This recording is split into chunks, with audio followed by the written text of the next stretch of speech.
ng bugtong at buhay na Diyos, mga Diyos, Panginoon Kristo ang pinakamakapangyarihan sa lahat.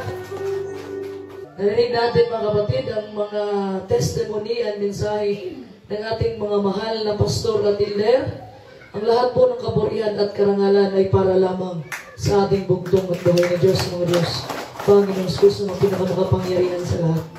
Ang topic po natin mga kapatid, tungkol po sa end time living. Yung pamumuhay natin sa huling kapanahunan. Ang example po natin ay wala iba, si Enoch. Kilala niyo po ba si Enoch? Si Enoch po mga kapatid, dalawa lang po ang nakasulat sa banal na kasulatan na buhay na kinuha ng bugtong at buhay na Diyos. Walang iba, si Enoch at saka si Elias. Nalala niyo mga kapatid, nung panahon na ang bugtong at buhay na Diyos ay nagdasal. Nung nagdasal siya mga kapatid, nandoon si Elias at saka si Moses. Si Moses po mga kapatid, nagre-representa po ito sa mga patay. Na pagdating ng bugtong at buhay na Diyos, bubuhayin ng bugtong at buhay na Diyos. Yung mga namatay, na nakakilala at sumunod sa kalooban ng bugtong at buhay na Diyos, pagdating po ng ikalawang pagbabalik ng bugtong at buhay na Diyos, yung mga patay na yan mga kapatid, bubuhayin niya at makakasama natin sila. Pagdating ng bugtong at buhay na Diyos, yun po nagre-representa si Moses. At si Elias, anong nagre-represent niya? Si Elias po mga kapatid, nagre-representa sa mga buhay. Buhay na maaabutan ng bugtong at buhay na Diyos. Pagdating ng panahon mga kapatid, tayo po mga kapatid, ipag-pray natin sa bugtong at buhay na Diyos na makasama po tayo sa buhay na maabutan ng bugtong at buhay na Diyos. Dahil po yung buhay na yan, yung 144,000 na sa Revelation mga kapatid, ayun po yung laging kasakasama ng bugtong at buhay na Diyos. Si Elias nagrepresenta sa buhay na maabutan ng bugtong at buhay na Diyos. At si Moses nagrepresenta sa mga patay na bubuhayin ng bugtong at buhay na Diyos sa kanyang ikalawang pagbabalik. So itong kay Elias tayo mga kapatid. Marami sa atin na hindi mamamatay sa tulong ng bugtong at buhay na Diyos dahil mayroon pong maabutan ang bugtong at buhay at mayroon tayo masasaksihan natin ang kaharian na may kapangyarihan na dala. Palakpakan natin ang bugtong at buhay na Diyos. So pag-uusapan po natin ngayon mga kapatid, ano ba ang buhay natin ngayon habang naghihintay tayo sa pagbabalik ng bugtong at buhay na Diyos? Example natin si Enoch mga kapatid. Ang power verse natin, Hebrew 11:5 hanggang 6.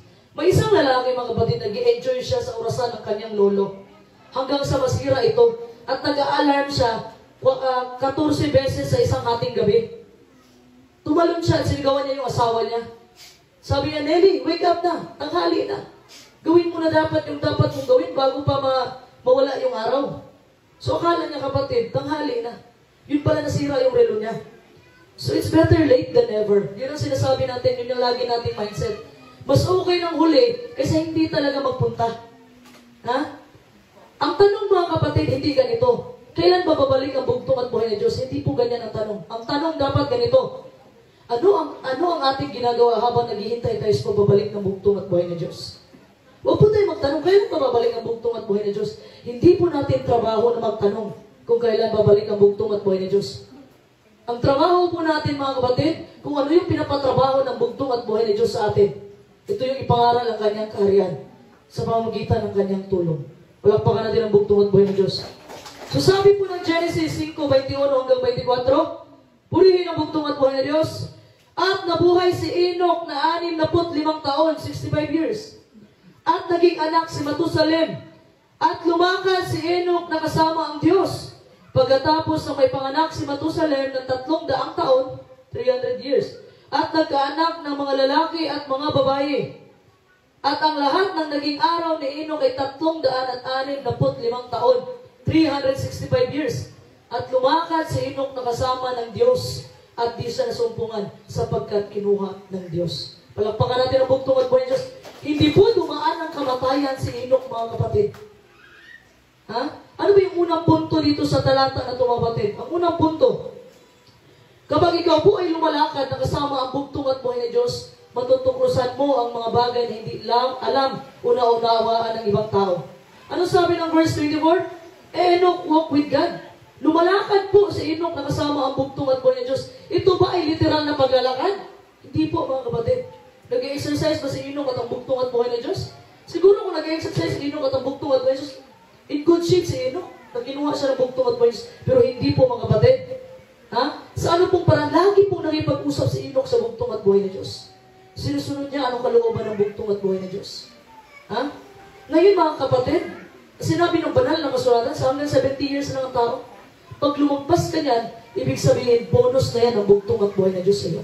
Palakpakan natin ang bugtong at buhay na Diyos. Samantalang sa unang panahon, mga kapatid, umaabot ng 999 years. Si Methuselah yung pinakamatanda.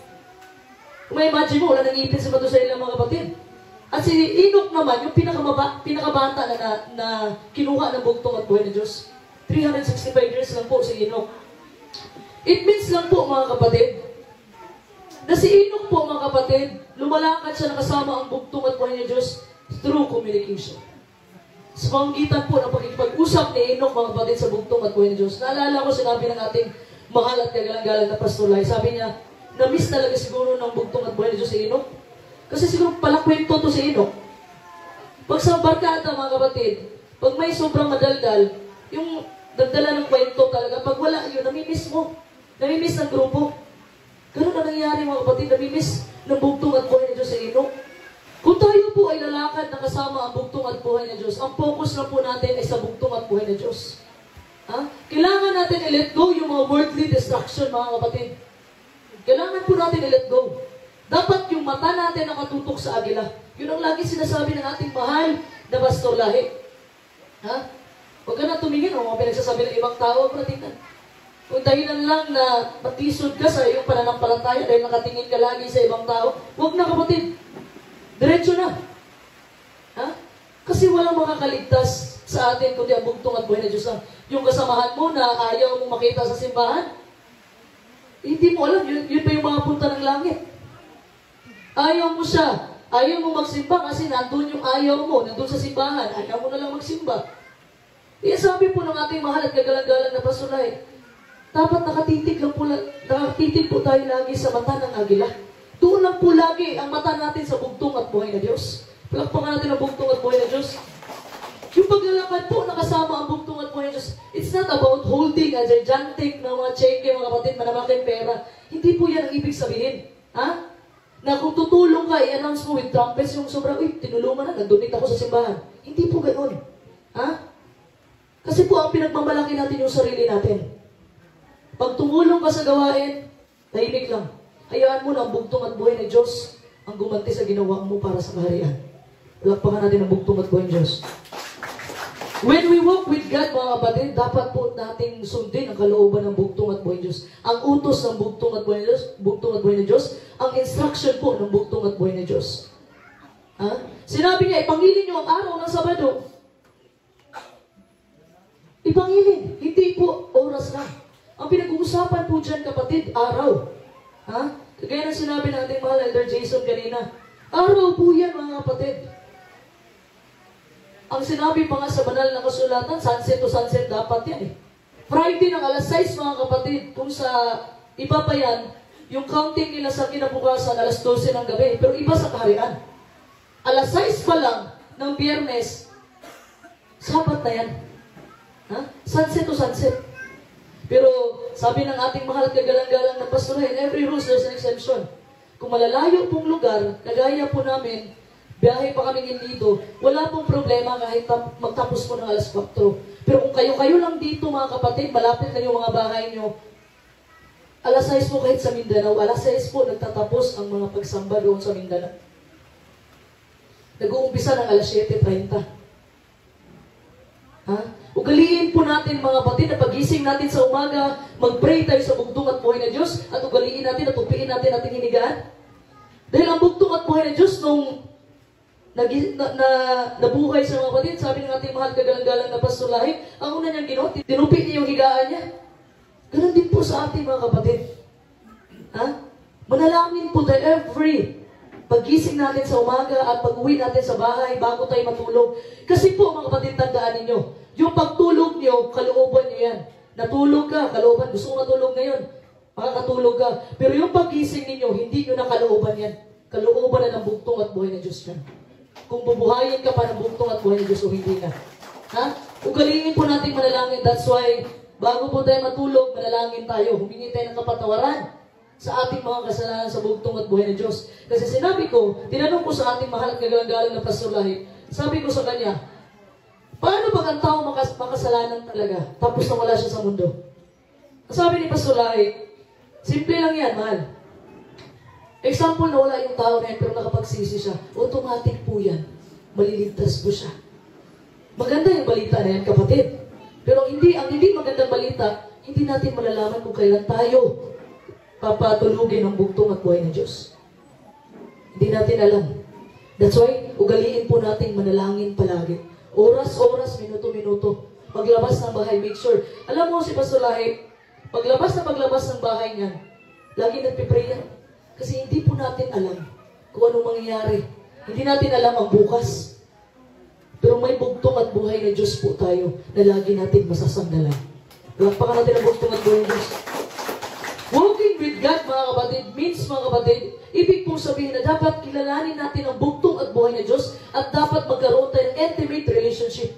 Ano po yung intimate? Dapat po, kilala mo ang bugtong at buhay ng Diyos. Ano ang gusto ng bugtong at buhay ng Diyos? Alam mo yung mag-asawa, nung bago pa sila, medyo may adjustment pa.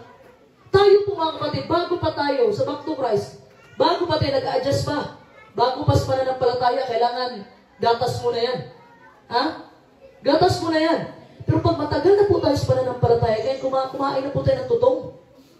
Hindi lang po puro gatas na lang yung iniinom natin, mga kapatid. So dapat po natin malaman ano ang gusto ng bugtong at buhay ng Diyos. Yun po intimate relationship. Sa anong paraan? Magpasa po kayo ng banal na kasulatan. Nandoon po yung ayaw ng bugtong at buhay ng Diyos. Nandoon po yung gusto niya. Alam mo na ayaw, ang sabi ng banal na kasulatan, huwag kang mag-asawa na hindi mo ka pananampalataya. Pero tinatanong mo ang bugtong at buhay ng Diyos, okay lang ba bugtong at buhay ng Diyos? Baka ma-convert. Sinabi po ni Apostol Pablo, mga kapatid, kung mag-asawa po kayo, ano pananampalataya po ninyo? Sabihin ko sa inyo, sa una walang problema yan. Kung iba yung pananampalataya, okay. Pero ang problema niyan, pag nagkaanak kayo, ano ipamana nyo sa anak nyo? Anong reliyon na kikilanin niya? Simba ka ng Sabado, okay lang. Simba ka rin ng Linggo, okay lang din. Ganun ba, mga kapatid? Ha? Kailangan pong manindigan sa pananampalataya. Kasi minsan, mga kapatid, yung puso po natin, nililinlak po tayo ng puso natin, mga kapatid. Ha? Dahil sa sobrang pagmamahal mo, nakakalimutan mo ang bugtong at buhay na Diyos. Sa sobrang pagmamahal mo, nakakalimutan mo minsan ang bugtong at buhay na Diyos. Ano sabi ng bugtong at buhay na Diyos?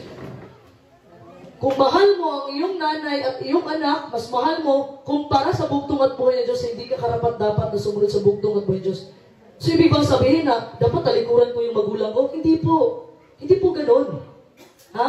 Ang ibig lang pong sabihin, mga kapatid, kasi minsan iniintindi natin, example sa magulang, may mga anak sila na iniintindi nila, mga kapatid.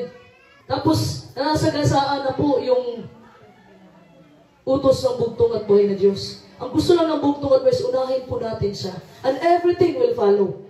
Kaya sabi ni Pastor Lahi, kung may problema sa pamilya nyo, kung may hindi ka pa ng palataya, ipanalangin mo sa bugtong at buhay ng Diyos. Ang sabi ng bugtong at buhay ng Diyos, ikaw ay humingi at ikay pagbibigyan. Palakpakan po natin ang bugtong at buhay ng Diyos. At humingi po tayo, mga kapatid, na walang pagdadalawang isip. Dapat full. 100% faith, mga kapatid. Hingin mo sa bugtong at buhay ng Diyos at i-claim mo na nakuha mo na yung panalangin mo. Palakpakan natin ang bugtong at buhay ng Diyos.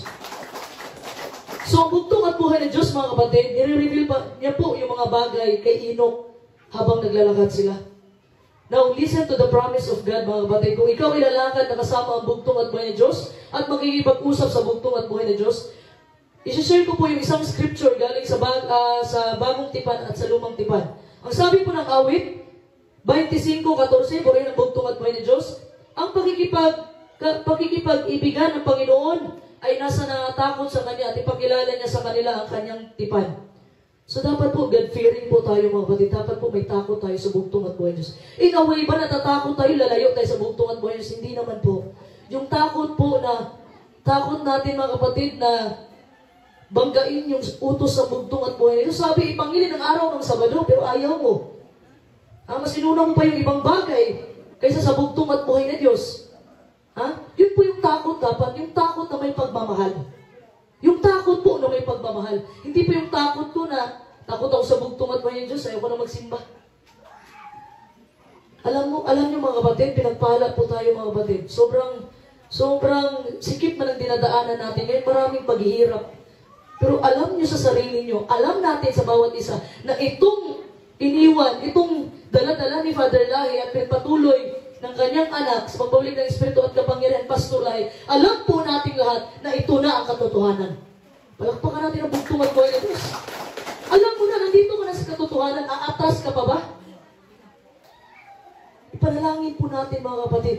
Ano man ang mga problema, ano man ang mga pagsubok na pagdaraanan natin mga kapatid, dapat sabi ng ating mga galang-galang na Pastor, abante palagi. Palakpakan natin ang bugtong at buhay ng Diyos. Ano sabi ng Lucas? Lucas 8:10, purihin ang bugtong at buhay ng Diyos. At sinabi niya, sa inyo ipinagkaloob ang mga kaalam ng mga hiwaga ng kaharian ng Diyos, datapwat sa mga ibay, sa mga talinghaga, upang kung magsitingin ay huwag silang makita at mga karinig ay huwag silang makaunawa. Remember po mga kapatid, talinghaga po ang sinasabi lagi ng bugtong at buhay ng Diyos tungkol sa kaharian. Ha? Kasi alam niyo bakit? Kasi ang bugtong at buhay ng Diyos, nagpapahanap lang siya sa mga taong naghahanap sa Kanya. Kasi pag once talinghaga yung sinabi ng bugtong at buhay, mag-curious yung tao eh. Ano nga ibig sabihin nun? Susunod ka sa bugtong at buhay at magtatanong ka. Pero kung wala kang pakialam, anong klaseng talinghaga ang binigay niya tungkol sa kaharian, makikinig yun lang, tapos diretso, lakad. Kailangan mga kapatid, may eagerness po tayo. Dapat lagi tayong uhaw. Uhaw na makilala ang bugtong at buhay ng Diyos. Uhaw lagi sa mga salita ng bugtong at buhay ng Diyos. Dahil sa panahon na wala na po kayong ganyan mga kapatid, wala na kayong pakialam, ayaw na ninyong magbasa ng banal na kasulatan, ayaw na ninyong manalangin, ibig pong sabihin mga kapatid, nangihina na po ang inyong espiritu. Ibig pong sabihin mga kapatid, wala na po sa inyo ang banal na espiritu ng bugtong at buhay ng Diyos. I remember, sinabi ng ating mahal at gagalang-galang na pastulay, sa panahon po mga kapatid na wala kayong gana, hindi parang ayaw nyo magbasa ng banal na kasulatan, that's the time na kailangan nyo buksan ang banal na kasulatan ninyo. Kung sa panahon na ayaw nyo nang manalangin, then that's the time na manalangin po kayo. Huwag nyo hayaan tuluyan na iwan kayo ng banal na espiritu mga kapatid. Kailangan po ng espiritual na pagkain. Hindi lamang sabi ng Matthew mga kapatid, 4:4, hindi lamang sa tinapay nabubuhay ang tao, kundi sa nabubuhay din sa salita ng bugtong at buhay ng Diyos. So sabi po ng bugtong at buhay ng Diyos, kung willing po tayong maglakad na kasama ang bugtong at buhay ng Diyos at makipag-usap sa Kanya sa pamamagitan ng pagbabasa ng banal na kasulatan at sa panalangin, and then madidiscover natin yung mga sikretong bagay ng bugtong at buhay ng Diyos. Tingnan nyo mga kapatid, subukan nyo. Subukan nyo lang. Magbasa kayo ng banal na kasulatan, tapos medyo may talata doon na hindi mo maintindihan at gusto mong malaman, gusto mong naku-curious ka mga kapatid. Ha? Tapos hingin mo sa bugtong at buhay ng Diyos, doon marireveal. Kasi ano bang i-reveal ng bugtong at buhay ng Diyos kung hindi ka na ipag-usap sa Kanya? Kailangan po may communication. Kailangan magipag-usap ka sa bugtong at buhay ng Diyos. Sa pamilya pa yan mga kapatid, hindi maayos ang problema hanggat hindi pinag-uusapan. So gusto ng bugtong at buhay ng Diyos, dumaan ka man ng matinding pagsubok, dumaan ka man sa mga problema, usapin mo ang bugtong at buhay ng Diyos. Usapin mo siya, para yung mga bagay, mga kapatid, na sikreto, na hindi alam ng ibang tao dahil may intimate, may close relationship ka sa bugtong at buhay ng Diyos, malalaman mo sa pamamagitan ng banal na kasulatan. Palakpakan natin ang bugtong at buhay ng Diyos. Ano sinabi mga kapatid? And Enoch's walk with God, nadidiscover niya po ang mga sikretong mga bagay. Let me show you mga kapatid. At the age of 65, si Enoch po ang unang propeta. Sabi po yan ng Jude 1:14. Si Enoch po ang unang propeta. Si Enoch naging tatay, nagkaroon siya ng anak, at ang anak niya ay si Methuselah. Alam niyo po ba ang ibig sabihin ng Methuselah na pangalan? Ang ibig sabihin po ng Methuselah na pangalan, when he is dead, it shall be sent. Kung siya ay patay, ito ay papadala. Ano po ibig sabihin ito? Ito po yung tungkol sa baha. So ilang taon pa bago na namatay si Methuselah? Si Methuselah yung pinakamatanda na sulat sa banal na kasulatan na namatay kapatid. Alam mo ilang taon? 969 years? Ngayon, 100 years pa lang, mahirapan na tayong abutin yung taon na yan, mga kapatid. So may meaning po. Alam mo si Pastor Rahe, pag nagbigay ng pangalan yan, may mga meaning. Naalala ko, binigyan niya si Coco ng pangalan. Mother Big, anong pangalan ni Coco, Mother Big? O Archer. May meaning. Nagbibigay po ang ating mahal kagagalan na Pastor Rahe ng pangalan, may meaning behind that name. Kasi ang gusto niya si Archer, yung pinakamagaling na sa archery. Nagbe-base po yung ugali mo sa pangalan mo. Wala pong alam ang mundo, mga kapatid, sa paligid ni Enoch that time, tungkol sa paparating na ba. Ngunit alam ni Enoch, dahil binahagi po ng bugtong at buhay ni Diyos kay Enoch, ang mga lihim na bagay sa mga lakad nila. Alam mo, sa panahon ni Noe, mga kapatid, mayroong arka na eh. Pero sinabi nila, para daw may sayad si Noe, kasi naglagay ng arka doon sa tuktok ng bundok ng Arayat. Sabi nila, kung arka yun, kung barko yun, dapat nasa dagat, di ba? Wala naniwala kay Noe.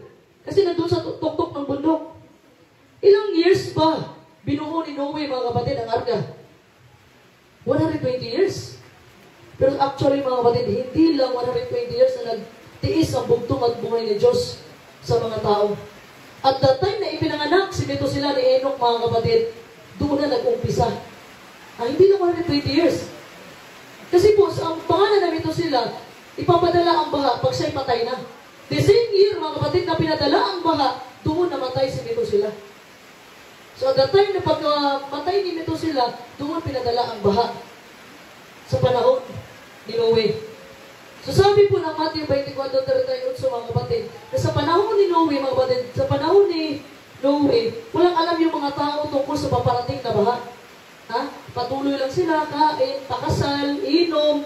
Yun ang mga ginagawa nila, mga kapatid.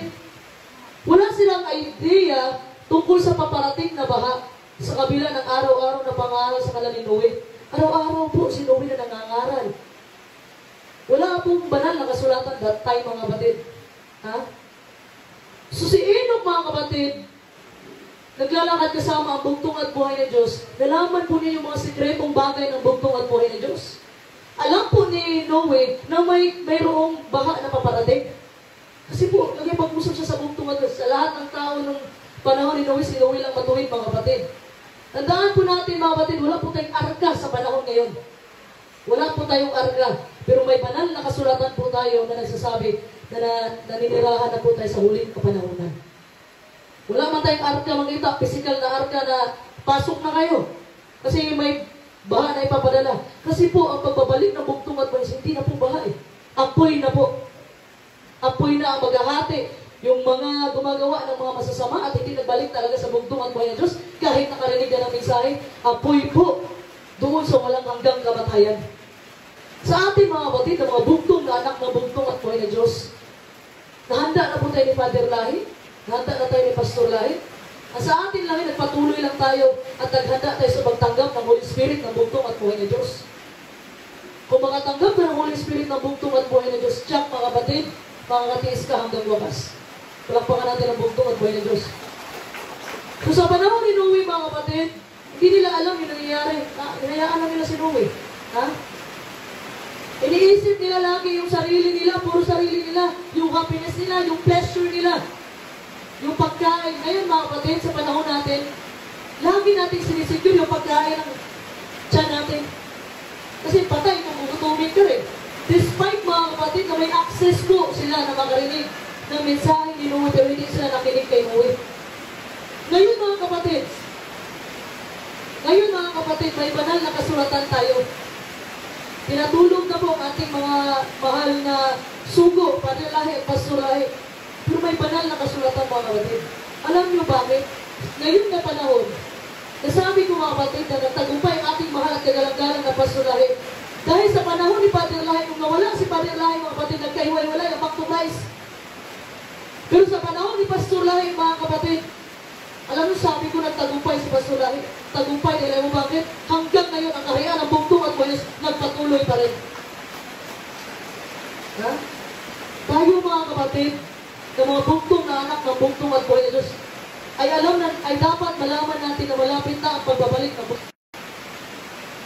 Matthew 24, mga kapatid, lahat ng mga sinyales sa pagbabalik ng bugtong at buhay na Diyos, nagkaroon nakasulat na.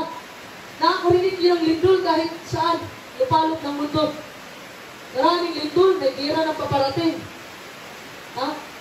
Ang ipinaghahandaan natin yan, ang gutom na dadanasin natin mga kapatid. Dahil darating talaga yan. Hindi lang gutom sa material, kundi gutom sa espiritual. Yan ang sabi ng Amos. Kapadala ng kagutom mga kapatid. Kaya make sure natin ngayon na bukas pa mga kapatid na may access pa tayo sa pagbabasa ng banal na kasulatan. I-make sure natin na pwede once a day mga kapatid, magbukas po tayo ng banal na kasulatan, magbasa po tayo kahit 1 chapter a day lang. Sa panahon na darating na yung kagutom hindi sa material, kundi sa spiritual, napakain nyo na po yung spirito nyo. Kasi mataba ang kayong material, pero yung spirito nyo naman sobrang payat na. Ha? Pakainin po natin ang mga espiritu natin sa pamagitan ng pagbabasa ng banal na kasulatan. Palakpakan natin ang bugtong at buhay ng Diyos. Spend time with our Lord Jesus Christ, mga kapatid. Sa pagbabasa niyo ng banal na kasulatan, sa pag-ipag-usap niyo sa bugtong at buhay ng Diyos, sabihin ko sa inyo, mga kapatid, yung mga sekretong bagay, mga kapatid, i-reveal po ng bugtong at buhay ng Diyos sa inyo. Palakpakan natin ang bugtong at buhay ng Diyos. During the time of Noah, mga kapatid, wala pong banal na kasulatan. Advantage na tayo ngayon, mga kapatid, dahil pahayag na. Ibig sabihin, revelation na. Advantage tayo ngayon, mga kapatid, may mga banal na kasulatan tayo. Mas nakakabili pa tayo ng cellphone na mamahalin kaysa banal na kasulatan. Magbasa po tayo, mga kapatid. Yan lang po yung magiging bilid ko sa inyo bago man ako bumalik ng Mindanao, God willing, sa kalooban ng bugtong at buhay ng Diyos. Kasi nung time po na nawala ang ating mahal kagalang-galang na pastoray, alam ko po na meron sa inyo na nanihina. Pinapunta ako ng bugtong at buhay na Diyos dito. Itong maliit ninyo na lingkod, mga kapatid. Wala po akong bitbit na bagong mensahe. Kasi pag once subo ka, dapat may bagong ang mensaheng bitbit na dala. Wala po kasi bitbit na po ni Pastor Lahi eh. Matthew 24:14, kaharian. Yan na po yung last na mensahe, kaharian. Ang sa atin, mga kapatid, ngayon, sa tulong at gabay ng bugtong at buhay ng Diyos, pinaghahanda po kayo ng bugtong at buhay sa pagtanggap ng Holy Spirit. Sa pagtanggap ng Espiritu ng bugtong at buhay ng Diyos. Maraming mga nagsasabi ngayon, mga bulaang propeta nagsilabasan na social media. Huwag nyo nang patulan, kapatid. Sabihin nyo na lang na, God bless you, kapatid. Pagpatuloy mo lang yan. Nag-aagawan sa posisyon ng pagka-presidente. Gustong maging presidente. Alam niyo, mga kapatid, wala pa akong na-encounter na subo ng bugtong at buhay na Diyos na ipinagpipilitan niya sarili niya. Tandaan niyo yan, si Moses, nag-decline siya. Ayoko bugtong at buhay na Diyos, buloy siya eh. Kasi 40 years ang nakasama yung mga tupa niya eh. Si Jonas, sugo ng bugtong at buhay, nag-decline siya. Wala pa akong na-encounter na sugo ng bugtong at buhay na Diyos na siya yung namimilit sa sarili niya. Tandaan niyo yan. Tsaka yung sugo ng bugtong at buhay, malalaman niyo po yan, mga kapatid. Malalaman niyo yan. Hindi dahil, kasi ang bugtong at buhay, papala naman siya sa masama at mabuti. Malalaman niyo yan, mga kapatid, sa mga mensahe na dala-dala. Hindi ko po sinabi na sugo ako, mga kapatid. Tandaan yun. Hindi ko kiniklaim, mga kapatid. Wala akong sinasabi. Sinabi ko nga sa kanila, hindi ko kiniklaim na ako isang propeta. Pero nagpangalan po ang ating mahal kagalang-galang na Pastor Lahi ng Deborah. At hindi lang ako makapit sa pangalan na yan.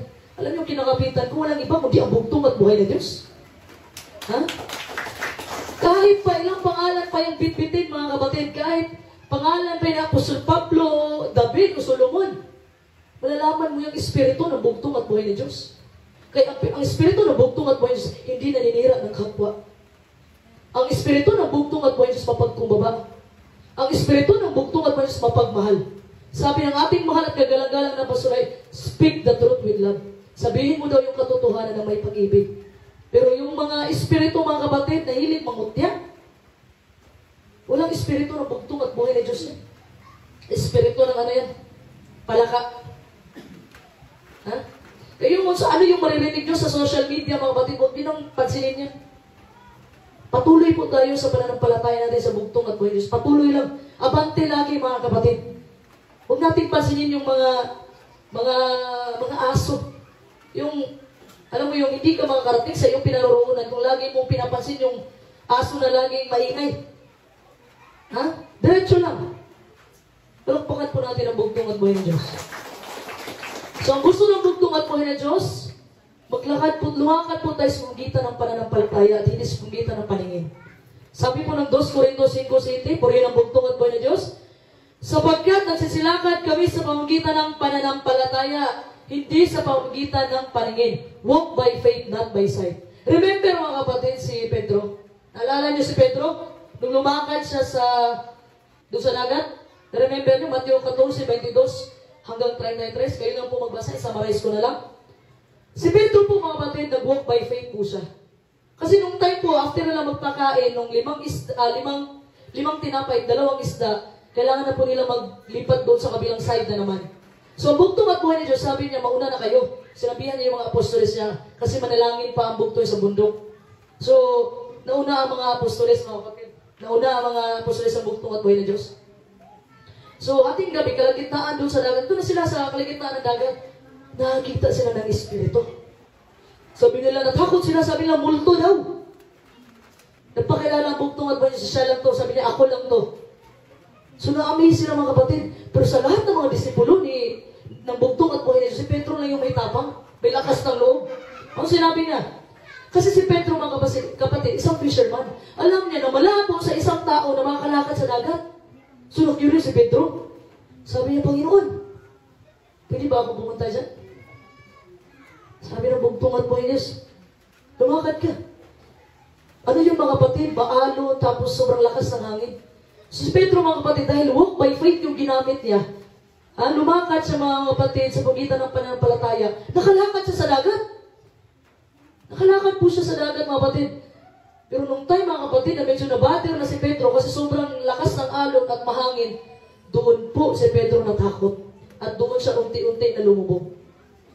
Dapat lumakad po tayo sa bugtong at buhay ni Diyos, lumakad tayo sa kanyang landas na may pananampalataya, hindi po sa sarili nating mga mata.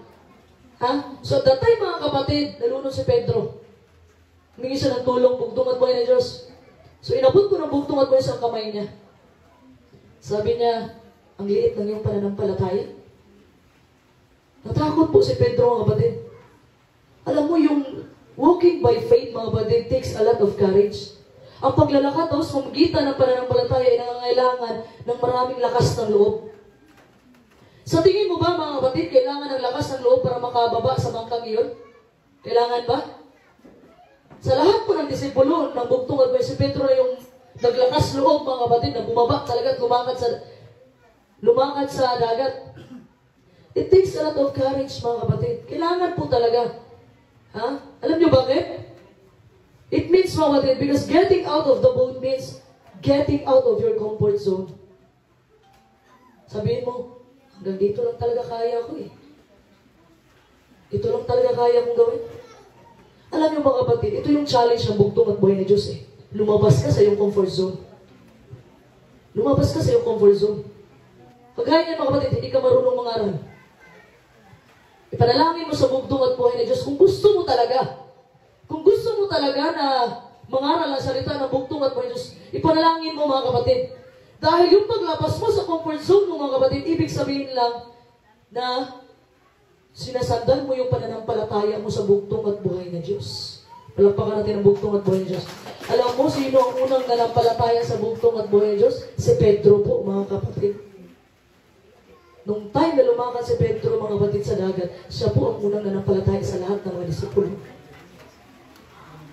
Pero minsan talaga, sabihin natin, hindi may iwasan na may takot. Yung kanta ng ating mahal kagalang-galang na pastor, huwag kang matakot, meron kang tagapagtanggol. Kaya yung gera na paparating, mga kapatid, huwag kayong matakot.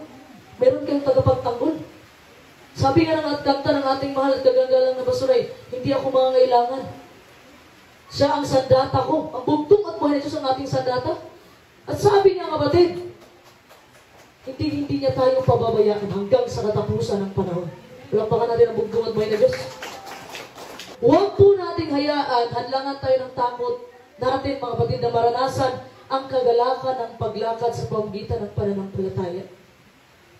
Kasi minsan yung takot natin mga kapatid, yun yung humahadlang sa atin. Tsaka mo lang ma-experience mga kapatid ang kapangyarihan ng bugtong at buhay Diyos pag magtiwala ka sa Kanya. Tsaka mo lang may experience sa kapangyarihan ng bugtong at buhay ni Diyos. Mga kapatid, sa panahon, lalo na sa panahon na walang-wala ka na. Ako mga kapatid, ilang beses na. Totoo lang.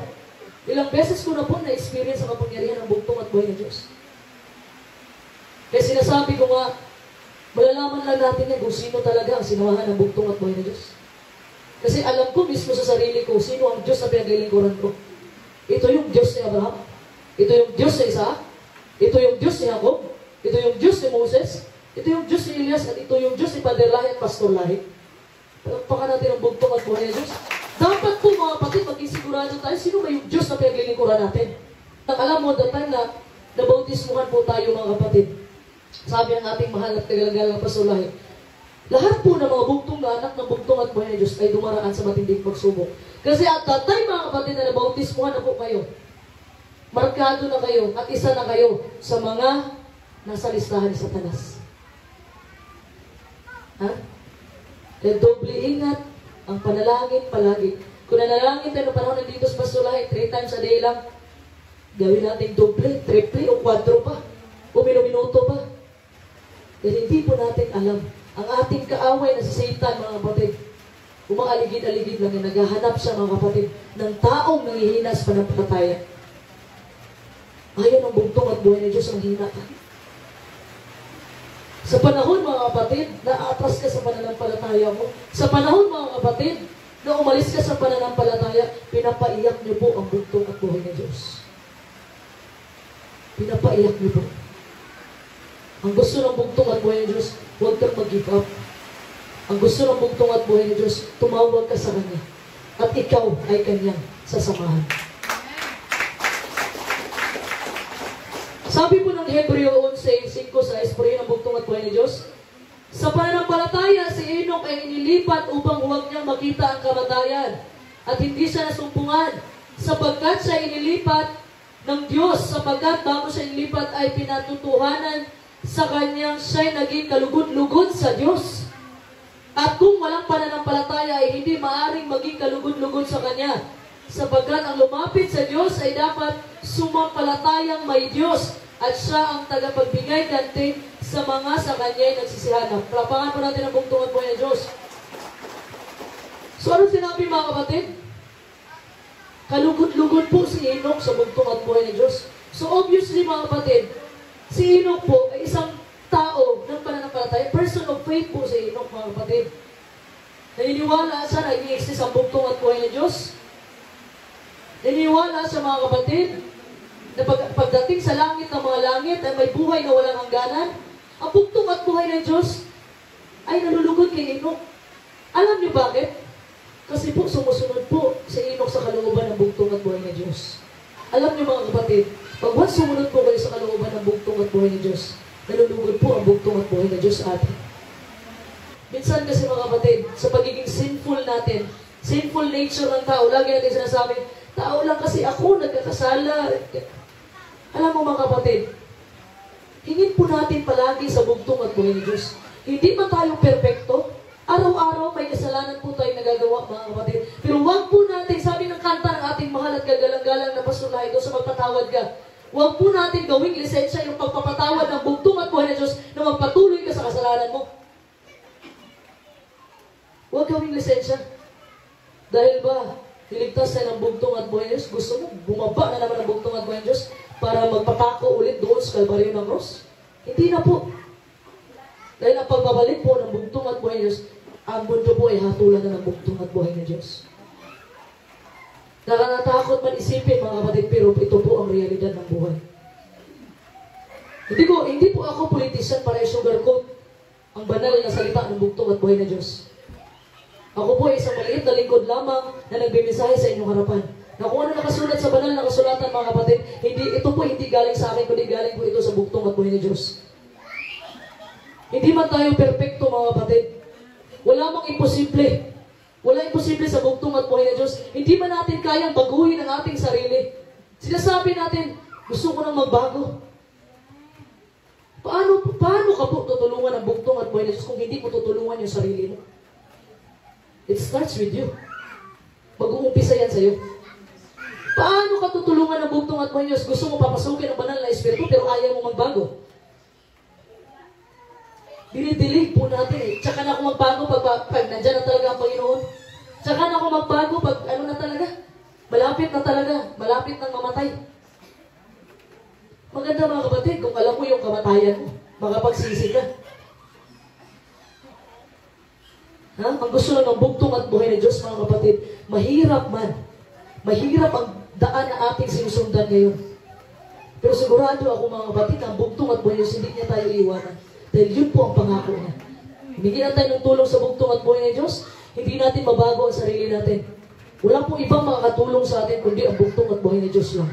Palapakan natin ang bugtong at buhay ng Diyos. Alam mo ano yung pinaka-first and foremost concern ng bugtong at buhay ng Diyos sa atin? Ito yung ating pananampalataya. Ito po yung ating pananampalataya, mga kapatid. Sa panahon ba na may pagsubok ka ba? Atras ka ba sa pananampalataya? Magpapatuloy ka. Kagaya po ni Job, mga kapatid. Lagi kong sinasabi yan sa mga nasermon ko na. Si Job, mga kapatid, dumaan sa matinding pagsubok, namatay lahat, nawala sa kanya lahat. Pero umatras ba si Job? Bagkus, mga kapatid, pinuri pa niya ang bugtong at buhay ng Diyos. Sa atin. Sa atin, mga kapatid, may konting problema lang. Agad natin na, bakit po nangyayari sa akin ito, bugtong at buhay ng Diyos? Nandyan ka pa ba? Minsan ganun tanong natin eh. Sinisisi natin ang bugtong at buhay ng Diyos na, bakit mo ako hinahayaan na magganito? Pasalamat ka nga, kapatid, may pagsubok ka. Ibig sabihin lang, mahal ka ng bugtong at buhay ng Diyos. Ang gusto ng bugtong at buhay ng Diyos, maging dalisay po tayo, kagaya po ng ginto, na dinadalisay sa bugitan ng apoy. Tayo naman po, mga kapatid, na mga bugtong na anak ng bugtong at buhay ng Diyos, ay dinadalisay po tayo ng bugtong at buhay ng Diyos sa pamamagitan ng pagsubok. Kung ano yung naranasan ng bugtong at buhay ng Diyos, mararanasan natin yan. Hindi po yan maiwasan. Gusto mo ng relax na buhay? Huwag kang sumunod sa bugtong at buhay ng Diyos. Gusto mo ng relax? Ang pagsunod po ng bugtong at buhay ng Diyos, mahirap man dito sa mundo, mahirap man dito sa atin ngayon, mga kapatid, sa ating ginagalawan. Pero isipin nyo lagi, mga kapatid, ano yung naghihintay sa atin na reward doon sa langit ng mga langit. Ito yung buhay na walang hangganan at makikita natin ang mukhaan ang bugtong at buhay ng Diyos doon. Lapakan natin ang bugtong at buhay ng Diyos. Alam mo, kailangan na natin manampalataya sa bugtong at buhay ng Diyos eh. Ha? Mahirap, laging every time na nasusubok kasi yung pananampalataya ko, sister, pastor, nasusubok yung pananampalataya ko. Sa panahon kasi ng pagsamba, pastor, ito kasi barangay ng pastor, sinasadya din kasi nagbibigayan ng 10,000 every Sabat. Bakit kasi ganito, pastor? Sinusubok talaga ako, pastor. Ha? Mga kapatid, sabi nga ng banal na kasulatan, you cannot serve two masters. Hindi ka po pwedeng mag-serve sa bugtong at buhay ng Diyos at sa pera. You have to choose. Kung gusto mong pagservisyo ng bugtong at buhay, may mga sakripisyo kang gagawin. Pag-sakripisyo, isang araw lang yan. Sakripisyo mo na sa banal. Isakripisyo mo yung pera, mga kapatid. Ang bugtong at buhay ng Diyos, sinakripisyo niya mismo ang buhay niya. Para sa ating lahat na hindi niya kasalanan, yun ang kasalanan natin. Pero nagsakripisyo siya sa atin. Walang Diyos. Minsan, mga kapatid, iparamdam po natin din ang pagmamahal natin sa bugtong at buhay ng Diyos. Ha? Alam niyo, konti lang po ang kapilis ng bugtong at buhay ng Diyos. Purihin siya, sambahin siya, dakilain siya. At isa pa, mga kapatid, magdala po tayo ng mga kaluluwa sa paanan ng bugtong at buhay sa pamamagitan ng tulong ng banal na Espiritu. So, ano ibig sabihin nito? Mangaral po kayo. Lahat ng mga opportunity sa buhay niyo, i-grab niyo po, mga kapatid. May nakatabi kayo sa sakyan, mangaral po kayo. Pagdating ng panahon, mga kapatid, kayo po sisingilin sa dugo niyan. Sampol, kapitbahay niyo, hindi kayo nangaral. Hala, ano man to namin sila Maria Labado? Bakit hindi ito nangaral tungkol sa kaharian? Kapitbahay namin. Kayo pa ang sisingilin niya ng dugo, mga kapatid. Tanim lang ng tanim, mga kapatid. Mangaral ng mangaral. Hayaan natin ang banal na Espiritu ang ihipo sa mga puso ng mga taong nakarinig po ng salita ng bugtong at buhay ng Diyos. Palakpakan natin ang bugtong at buhay ng Diyos. Manampalataya po tayo, mga kapatid. Bibili ka ng bagong sasakyan. Ha? Pag bumili po tayo ng bagong sasakyan, may tiwala po tayo sa taong nag-design yan. Ha? Na may tiwala tayo na in-inspect po yung sasakyan, na safety siyang gamitin. Kahit hindi natin nakikita yung tao na yun. Nagtiwala po tayo mga kapatid. In other words mga kapatid, nagtitiwala ka sa mga taong hindi mo nakikita, how much more sa ating bugtong at buhay ni Diyos na may-ari ng ating buhay. Marami kasi hindi naniwala sa Diyos. Sabihin nila na walang Diyos kasi hindi nila nakikita. Lalo na pag may dumadaan sa buhay nila mga kapatid na nawalan ng mahal sa buhay, sinisisi ang bugtong at buhay ni Diyos. May Diyos ba? Alam mo, lagi natin sinisisi ang bugtong at buhay. Hindi man lang natin tinitingnan sarili natin na gumawa na ba ako ng bagay na kinalulugdan ng bugtong at buhay ni Diyos? Bakit puro side na lang ng bugtong at buhay ni Diyos na nakikita natin? Gusto mo, pag sumunod ka sa bugtong at buhay ni Diyos, maglingkod ka sa bugtong at buhay ni Diyos, hayahay ang buhay. Walang gagawin. Ha? Yun po ba ang gusto nating mangyari mga kapatid? Papiliin ko kayo. Gusto nyo hayahay ang buhay dito? Pero hindi kayo mapupunta ng langit o gusto nyo paghihirap pero pagdating sa langit, ang mga langit, meron kayong walang hangganang kagalakan. Ano piliin nyo? Mahirap o hayahay na buhay? O burihin ang bugtong at buhay Diyos, palakpakan ang bugtong at buhay Diyos. Ha? Di ba maghirap tayo dito mga kapatid? Tiisin natin sa tulong ng bugtong at buhay na Diyos. Basta sure tayo. Sigurado tayo, itong pinaniniwalaan natin ngayon, nandito tayo sa katotohanan.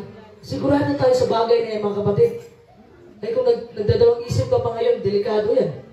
Pagdating ng malaking kabaghatian, pagdating ng persecution, dapat dito pa lang, ngayon pa lang, maging sigurado ka na sa pananampalataya mo. Kasi pag once nagdadalawang isip ka pa, mga kapatid, delikado ka pagdating ng panahon. Once matatakan po kayo mga kapatid ng marka ng hayop, wala na po kayong kaligtasan. Kahit gusto nyo mamatay, hindi po kayo mamatay. Pag namarkahan po kayo, ano ba ibig sabihin marka ng hayop? Ito po yung linggo. Once namarkahan po kayo ng araw ng linggo, kahit alam nyo na yung pangilin ng bugtong at buhay nyo Sabado, pinili nyo yung linggo, wala na pong kaligtasan. Tandaan po natin lagi yan. Kaya ngayon pa lang, maging sigurado ka na sa pananampalataya mo. Dahil kung medyo tagilid ka ngayon, nag-aalalanin ka sa pananampalataya mo, delikado ka pagdating ng panahon. Ipag-pray mo sa bugtong at buhay ng Diyos na maging firm, na dapat may panindigan ka, kagaya ni Daniel, ni Shadrach, ni Meshach, ni Abednego. Ha? Dapat may panindigan ka mga kapatid. Dahil nanindigan ka, ang bugtong at buhay ng Diyos at ang libo-libo niyang mga banal na mga anghel, sasamahan tayo sa ating mga laban. Palakpakan natin ang bugtong at buhay ng Diyos. Imagine mga kapatid, ang gusto ng pananampalataya, ang gusto ng bugtong at buhay ng Diyos, manampalataya tayo sa Kanya. Maging dependent tayo sa Kanya mga kapatid. Imagine mga kapatid, yung bata, yung kakastart pa lang niya maglakad, dependent siya sa nanay niya. Laging nagpapahawak sa nanay niya. Yung mga 1-year-old na mga bata, yung hindi pa marunong maglakad. Inaalalayan po yan ng kanilang mga magulang. Ng mga nanay, inalayan po ng mga nanay yan. Yun po ang gusto ng bugtong at buhay na Diyos. Ang gusto ng bugtong at buhay na Diyos, hayaan po natin ang bugtong at buhay na Diyos ang umalalay sa atin. Dapat maging dependent tayo sa bugtong at buhay na Diyos. Dapat lagi tayong, Papa, Papa.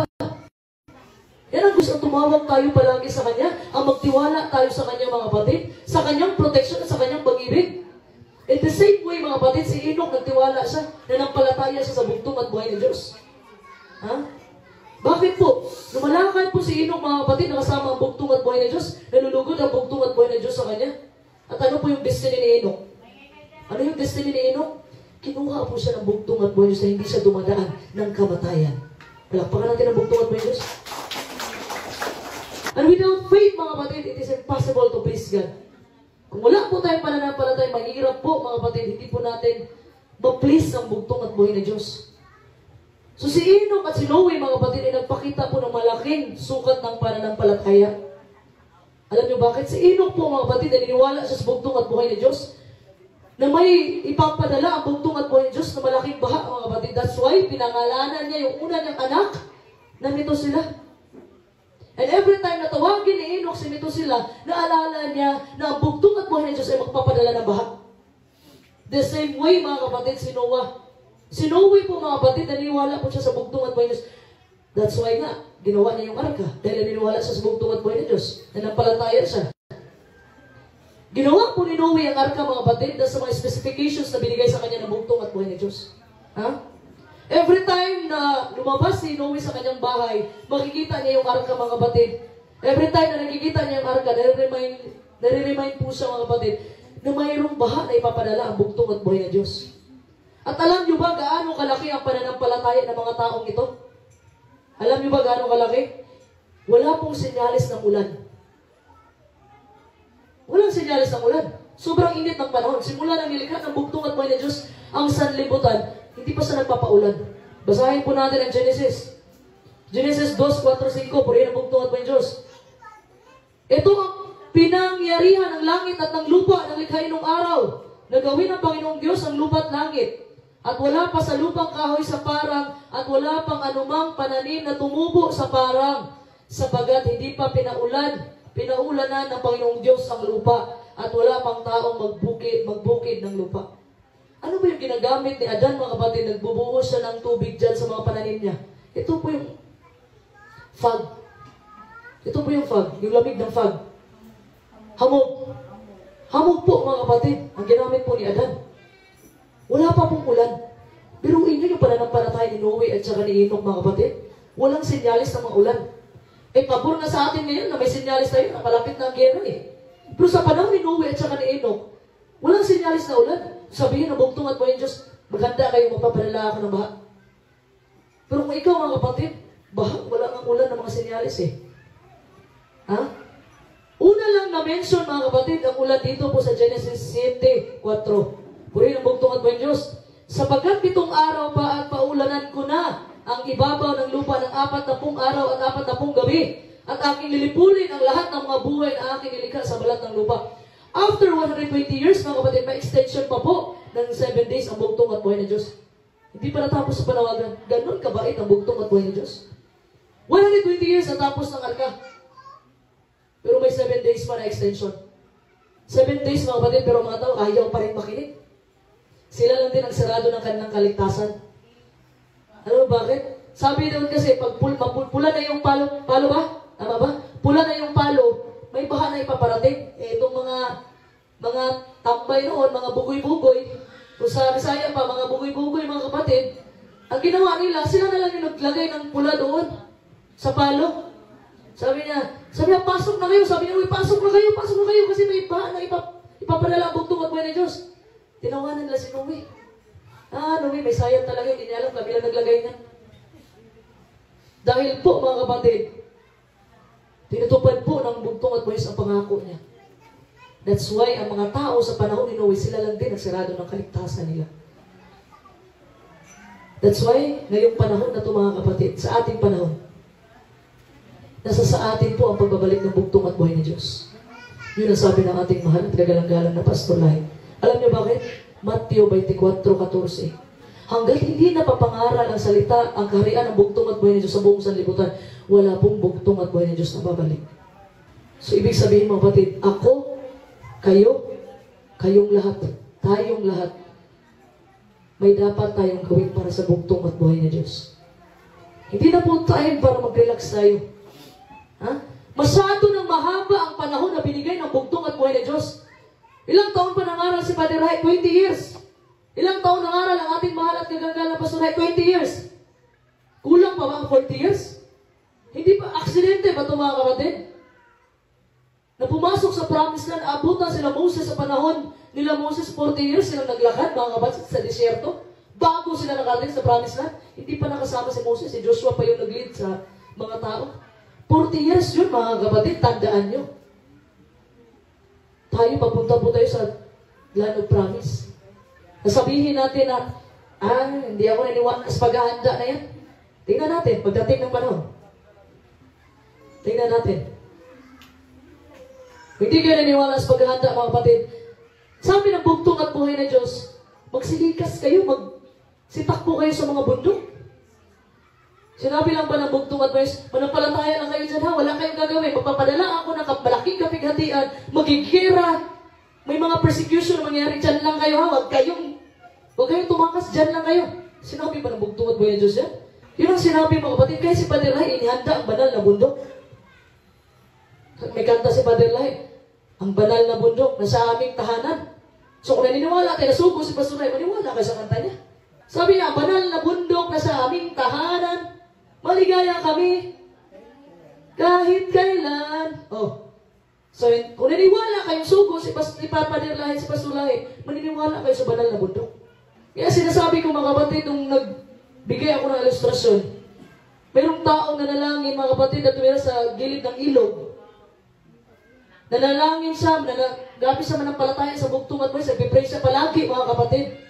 Sabi ng isang balita doon na magsiligasa na nakatira sa gilid ng ilog. Ayaw niya kasi nanalangin siya eh. Nagpadala, nung dumating na yung bagyo, nagpadala ng jet ski o speedboat sa kanya. Ayaw niya sumama dahil sa pananampalataya niya.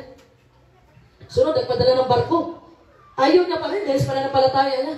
Pangatlo, nagpadala ng helicopter mga kapatid. Ayaw niya pa rin sumama dahil nananampalataya hanggang sa namatay siya. Tanggalin na lang po natin sa banal na kasulatan yung sabi ng bugtong at buhay, magsialis kayo. Magsitakbuhan kayo. Be prepared. Dapat laging handa. Kasi may advantage po lagi mga kapatid pag handa po tayo. Tingnan mo mga kapatid, pag handa ka lagi mga kapatid, pag ready ka lagi, di ba? Walang disadvantage. Puro po advantage. Ha? Tama ba? Pagpakan natin ang bugtong at buhay na Diyos. Ang pananampalataya po, sabayan po natin ang gawa. Minsan kasi sinasabi natin, hayaan mo, kung dito talaga kami inano ng bugtong at buhay na Diyos, dito na talaga kami. Mahirap po yun kapatid. Magiging useless po yung pangaral ng mga sugo kung ganun po yung mindset natin. Ha? Nangaral si Father Lahi, nangaral si Pastor Lahi ng banal na bundok ng paghahanda. Pero yung mindset pala natin, ganun lang. Di sana wala naman sugo na pinadala. Ang gusto ng bugtong at buhay na Diyos. Manampalataya po tayo sa Kanya na may gawa. Sinabi niya magsilikas kayo, magsilikas kayo. Kailangan lang kayong makinig ng mga senyales. Kailangan nyo lang manitigan mga kapatid. Kasi alam niyo yung problema ni Lot, as asawa ni Lot mga kapatid, lumingon siya eh. Ang direction mga kapatid, ang instruction, diretso lang, huwag nang lumingon. Alam niyo bakit lumingon si Lot? Dami kasing naiwang mga pera doon eh. Yun po kasi humihila sa atin minsan. Lumingon si Lot, sabi niya, paano na yung mga alaga ko doon? Paano na yung mga kayamanan ko doon? Naging asin. Hanggang ngayon, nandun pa rin yung statwa ni Lot, asawa ni Lot. Instruction mga kapatid, pag sinabing, likas na. Tandaan niyo mga kapatid, itong Palawan mga kapatid, maliit lang ito na isla. Sabihin mo naman, bakit kahit siguro magpunta kami sa Mindanao, ganyan. Alam niyo mga kapatid, kagaya ng Ukraine at saka Russia na nag-away, hindi pa naman agad-agad na mawawasak talaga yung buong Pilipinas. Kasi masyadong madali lang mga kapatid. Ang sabi doon, dadaan pa tayo ng malaking kapighatian, mga persecution. Pero part po yan mga kapatid. Alingaw-ngaw ng gera. Kailangan lang kayong mag-pray sa bugtong at buhay ng Diyos. That's why po mga kapatid, pinatulog ang mga sugo kasi gusto ng bugtong at buhay ng Diyos. Mag-direct, hingi po tayo sa Kanya. Manalangin tayo sa bugtong at buhay ng Diyos. Yun po yung dapat natin gawin. Palakpakan natin ang bugtong at buhay ng Diyos. Kasi po mga kapatid, wala pong maitutulong sa atin yung mga gobyerno natin pagdating ng panahon. Isisecure po nila yung kanya-kanya nilang mga pamilya. Maniwala kayo. Sabi po ng awit 118, 8-9, pari ng bugtong at buhay ng Diyos, lalong mabuti ang manganlong sa Panginoon kaysa maglagak ng tiwala sa tao. Lalong mabuti ang manganlong sa Panginoon kaysa maglagak ng tiwala sa mga pangulo. Ibig pong sabihin mga kapatid, tayo po dapat na may pananampalataya ay dapat na umasa tayo sa bugtong at buhay ng Diyos. Nung panahon po ni Noe mga kapatid, umasa ba si Noe sa mga opisyalis na kanyang lugar? Sino bang nagpanday ang arka na yan? Sino ba tumulong sa kanya? Wala, pamilya niya nga. Ha? Tumulong ba mga kapatid yung gobyerno nila? O sige, tulungan natin si Noe. Wala, pamilya lang niya ang naligtas. Ha? Nagkakamali po tayo mga kapatid na kung isipin natin na pagdating ng panahon, kung darating ang gutom mga kapatid, isipin natin matutulungan tayo ng mga gobyerno natin, mga opisyalis natin, mga Ano pa yung mga tinatawag na nasa katungkulan? Nagkakamali po kayo mga kapatid. Dahil may kanya-kanya mga pamilya yan. Ha? Hindi po tayo matutulungan ng gobyerno natin na mag-prepare o maghanda sa huling kapanahunan. Ha? Kaya po may sinabi ang ating mahal at kailangan na basulahin. Pinaghanda ang banal na bundok. Pinahanda ang bundok mga kapatid para sa gutom na darating. Hindi po kayang i-provide ng gobyerno natin ang ating pangangailangan. Tandaan nyo yan. Nasa huli lagi ang pagsisisi. Sinasabi ko lang to sa inyo. Dahil ito ang narapat na mensahe na marinig ninyo.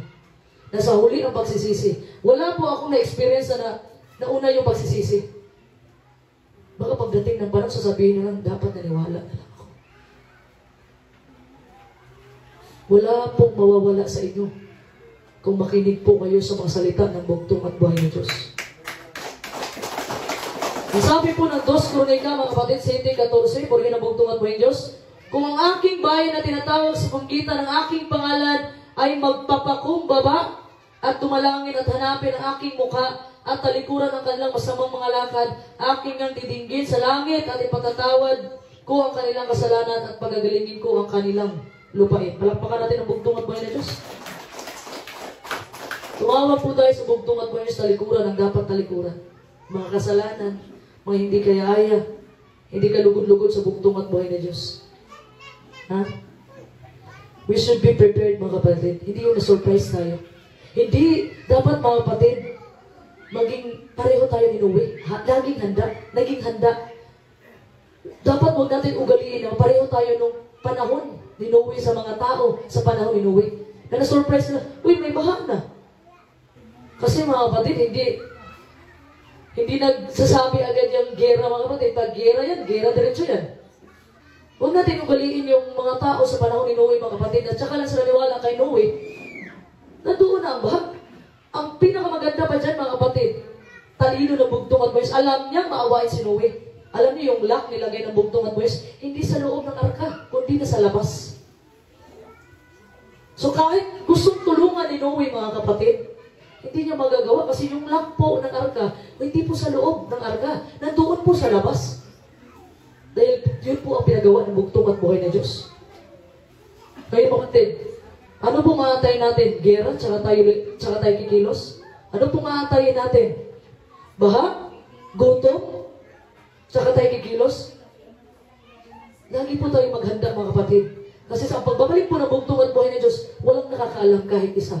Kagaya daw ng isang magnanakaw na hindi nagsasabi. Napupunta siya sa inyong bahay, magnakaw siya. Ha? Baka mabigla ka na lang. Sabi nga ng kanta kanina, baka sunod na taon na lang, baka buwan na lang, baka linggo na lang, o baka bukas na lang. Hindi natin alam. Ang dapat natin gawin mga kapatid, magsisi at manampalataya sa bugtong at maghanda sa paparating na gutom, gera, at malaking kapigatian. Sabi po ng bugtong at buhay ng Diyos mga kapatid, ang kapanahunan po, kagaya ng kapanahunan ni Noe mga kapatid, ang pagbalik ng bugtong at buhay ng Diyos. So ngayon mga kapatid, nalaman na natin ang huling kapanahunan ng bugtong at buhay ng Diyos. Dapat daw maging handa tayo sa ikalawang pagbabalik ng bugtong at buhay ng Diyos. Noah was prepared mga kapatid. Nakagawa siya ng arka. Ang tayo din po, mga bugtong na anak ng bugtong at buhay, dapat maging prepared po tayo. Hindi lang po yung material, pati po spiritual natin mga kapatid. Dapat nakaprepare po yung spiritual natin. Spiritual sa pagtanggap ng Holy Spirit. Pagpakumbaba, pagmamahal, pagtsatsaga, lahat ng mga bunga ng banal na Espiritu, dapat makita na sa iyo. Ngayon pa lang yan. Ngayon pa lang dapat makita na yan, kapatid. Hindi natin alam kailan magbubuhos ng Holy Spirit ang bugtong at buhay ng Diyos. Pero alam natin na ibubuhos niya. Joel 2:28, Buhat 2:17-18. Basahin po ninyo yan. So maintindihan po natin mga kapatid, na sinabi na dapat po tayong maghanda. Ang sabi po ng Matthew 22:44, purihin ang bugtong at buhay ng Diyos, mga puyat nga kayo, sapagkat hindi ninyo nalalaman kung ano ang araw paririto ang inyong Panginoon. Datapwat ito'y talastasin ninyo na kung nalalaman ng puno ng sangbahayan kung anong panahon darating ang magnanakaw, ay siya'y magpupuyat at hindi niya pababayaang tibagin ang kanyang bahay. Kaya nga kayo'y magsihanda naman sapagkat paririto ang anak ng tao sa oras na hindi ninyo iniisip. Alam niyo mga kapatid, yung babae pag mga anak na sa mapipigilan mo ba yan? Ganun ang pagbabalik ng bugtong at buhay ng Diyos. Hindi mo mapipigilan mga kapatid. Dapat mga kapatid, na hindi pa bumabalik ang bugtong at Diyos, may nagawa na tayo sa kariyan ng bugtong at buhay ng Diyos. Dapat mga kapatid, isa tayo mga kapatid dito sa Matthew 24:14. Isa tayo na mga ngaral ng mga salita ng bugtong at buhay ng Diyos, sa kariyan ng bugtong at buhay ng Diyos. Sabi po ng 2 Pedro 2:5, puri ng bugtong at buhay ng Diyos, at ang dating sanglibutan ay hindi pinatawad at dapat iningatan, sinuwi na tagapangaral ng katwiran na kasama ang ibang 7 pa noong dalhin ang pagkagunos sa sanglibutan ng masasama. So 8 lang po silang naligtas. Sinuwi at ang 7 niya mga kapatid na anak at asawa ng kanyang mga anak. Ha? Ang sinabi lang po mga kapatid, kagaya po ng panahon ni Noe, hindi po kagaya ng panahon ni Noe na sinuwi lang maliligtas, isang pamilya lang maliligtas, hindi po. Mali po yung pagkaintindi ng iba mga kapatid. Yung panahon lang po na kagaya ng panahon ni Noe. Marami pong maliligtas. Yung nakasulat pa lang sa Revelation mga kapatid na 144,000. Sobra na yun, sobra na sa isang pamilya. So sinabi po dito mga kapatid na si Noe po mga kapatid, si Noah was a preacher of righteousness. Siya po yung nangangaral sa katwiran. So mga kapatid, habang nag-prepare po si Noe, habang nag-build po siya ng arka, hindi po niya nakakalimutan ang trabaho niya bilang mangangaral ng righteousness. Ano ibig sabihin? Ngayon mga kapatid, may kanya-kanya tayong mga trabaho. Alam ko yan. Pero wag po natin kalimutan kung ano po ang layunin ng bugtong at buhay ng Diyos sa ating buhay. Ito po yung ipangaral ang kaharian ng bugtong at buhay ng Diyos. Si Noe mga kapatid, habang ginagawa niya yung arka, hindi niya nakakalimutan ang pinapagawa ng bugtong at buhay ng Diyos, yung mga aral siya. Huwag po natin kalimutan mga kapatid. Dapat ngayon mga kapatid, dapat ngayon pa lang, dapat tayo ay manindigan sa pananampalataya. Kagaya ng COVID-19, pandemic. Lahat ng simbahan nagsarado. Pero ang simbahan ng kaharian ng bugtong at buhay ng Diyos nagpatuloy. Totoo yan mga kapatid. Tapos, yung mga ayaw magpabaksin, gumawa ng paraan ng ating mahal at kagalang-galang na pasuray sa tulong ng bugtong at buhay ng Diyos. May vaccination exemption letter. Nagamit po yan talaga. Totoo yan mga kapatid.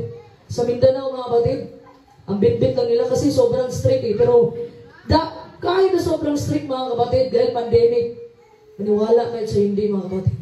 Pag yung mga missionary natin sa Mindanao mga kapatid, dumadaan po sila sa checkpoint mga kapatid na parang hindi sila nakikita. Pagpakan natin ang bugtong at buhay ng Diyos. Tsaka mo lang maranasan ang kapangyarihan ng bugtong at buhay ng Diyos pag ikaw ay mag-mission. Tandaan niyo yan, mag-mission kayo. Yan ang sinabi ng ating mahal at kagalang-galang na pastolay. Pero kung wala kang gagawin, nakatunganga ka lang sa bahay niyo, hindi mo maranasan ang kapangyarihan ng bugtong at buhay ng Diyos. Dahil ang goal po natin mga kapatid, ang goal po ng bugtong at buhay ng Diyos, ipangaral ang kaharian sa buong sanlibutan. Nangangarap po ba tayo na maabutan tayo ng bugtong at buhay ng Diyos na buhay? Nangangarap po ba tayo? Amen ba? Palakpakan natin ang bugtong at buhay ng Diyos. So sa paglalakad mo mga kapatid, kailangan you will make the choice to walk wisely. Ibig sabihin mga kapatid, sabi ng Colossus 4:5, puri na bugtong at buhay ng Diyos, magsilakad kayo na may karunungan sa labas na inyong samantalahin ang panahon. Sabi ng research mga kapatid, ang average daw na walking ng tao is 5,000 steps a day. The question is, ang tanong ngayon mga kapatid, yung bang nilalakaran mo ngayon, maglalakad ka ba palapit sa bugtong at buhay ng Diyos o palayo sa bugtong at buhay ng Diyos? Yan bang paglalakad mo ngayon is, pumupunta ka ba sa simbahan sa araw ng Sabado? Or busy ka doon sa pilahan, sa bigayan, sa barangay? Yung paglalakad mo ba ngayon, tumutulong ka sa iyong kapwa? O ang sarili mo lang yung tinutulungan mo? Yung paglalakad mo ba mga kapatid, yung mga steps mo ba, nagbubukas ka ba ng banal na kasulatan mga kapatid? O nagsiselfon ka habang nagsisamba?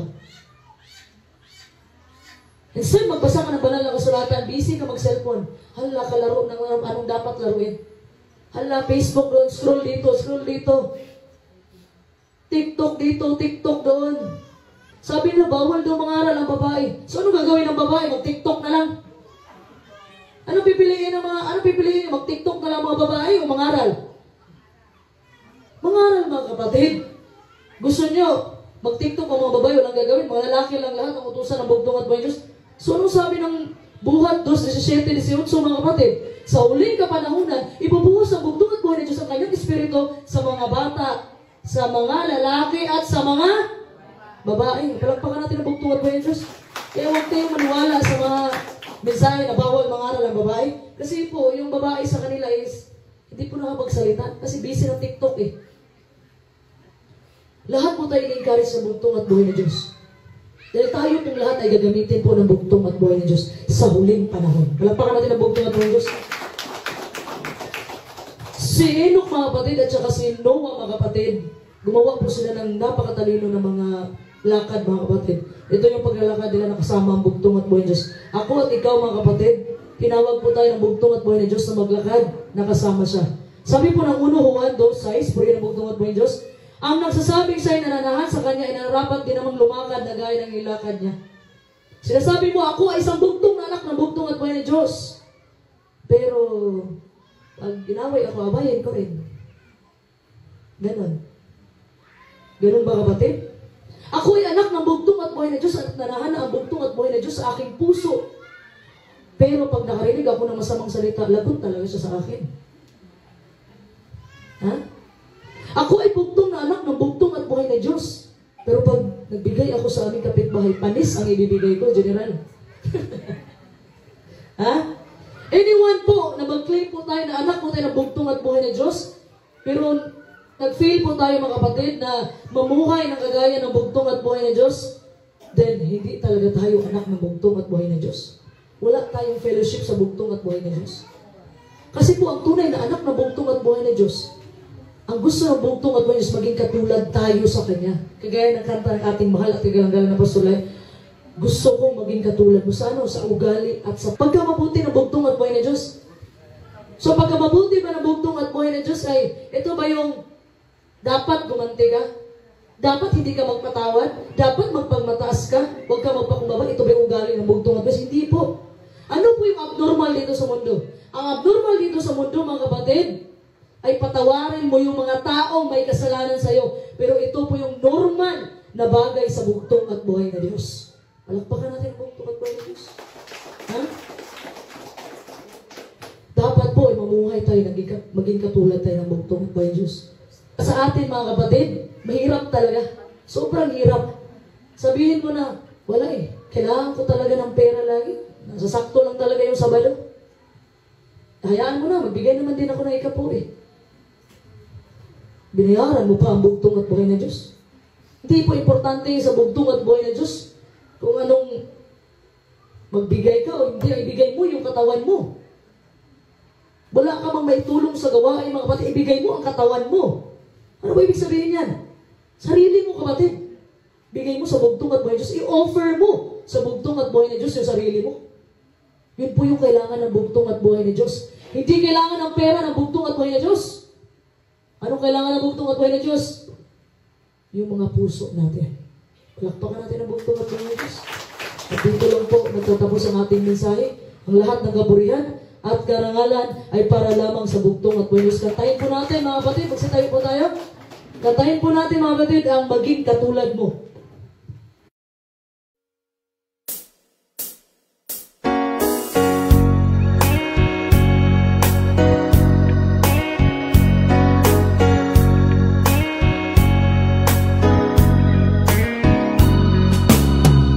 Naabot ko ang lahat ng pinangarap ko.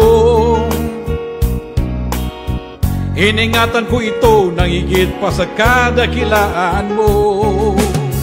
Kailangang mabago ang lahat ng to. Ikaw lang ang tanging kailangan ko. Hubaran mo ako sa aking karumihan at amtan mo ako sa iyong kabanalan. Nalangin ako na sa aking buhay, ikaw at ikaw lamang ang tinitingnan. Gusto ko na maging katulad mo sa pag-uugalit kabutihan mo. Kunin mo ang lumang katauhan ko at gawin mo ako ayon sa nais mo. Kung Jesucristo na Panginoon ko, ikaw lang ang kailangan ko. Pinili ka nitong aking puso, ikaw lang ang higit sa lahat. Ikaw lang ang aking paglilingkuran, ang siyang pangarap ng buhay ko. Ang maging katulad mo, ang maging katulad mo,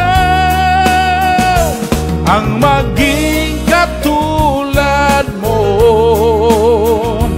ang maging katulad mo. Ang buong buhay ko ay ibibigay sa'yo. Kung wala ka sa puso, kulang pa rin ang lahat. Walang halaga at walang saysay ang buhay ko. Ikaw lang ang tanging kailangan ko. Gusto ko na maging katulad mo, sa pag-ugalit kabutihan mo. Kunin mo ang lumang katauhan ko at gawin mo ako ayon sa nais mo. Kung Jesucristo na Panginoon ko, ikaw lang ang kailangan ko. Pinili ka nitong aking puso, ikaw lang ang higit sa lahat. Ikaw lang ang aking paglilingkuran, ang siyang pangarap ng buhay ko. Ang maging katulad mo, ang maging katulad mo, ang maging katulad mo, ang maging katulad mo. Diyan sa'yo pinaubayang lahat, sa buhay ko ikaw ang aking kailangan. Ikaw lang ang may karapatan, ang tagapagligtas ko na aking paglilingkuran. Diyan sa'yo pinaubaya ang lahat, ang pagpupuri ko sa'yo'y walang hangganan. Pangarap ng puso, pangarap ng puso, ang maging katulad mo. Gusto ko na maging katulad mo, sa pag-ugalit kabutihan mo. Kunin mo ang lumang katauhan ko at gawin mo ako ayon sa nais mo. Kung Jesucristo na Panginoon ko, ikaw lang ang kailangan ko.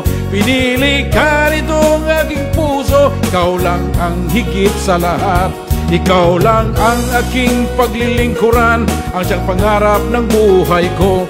Ang maging katulad mo, ang maging katulad mo,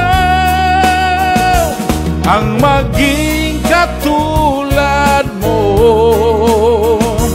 ang maging katulad mo.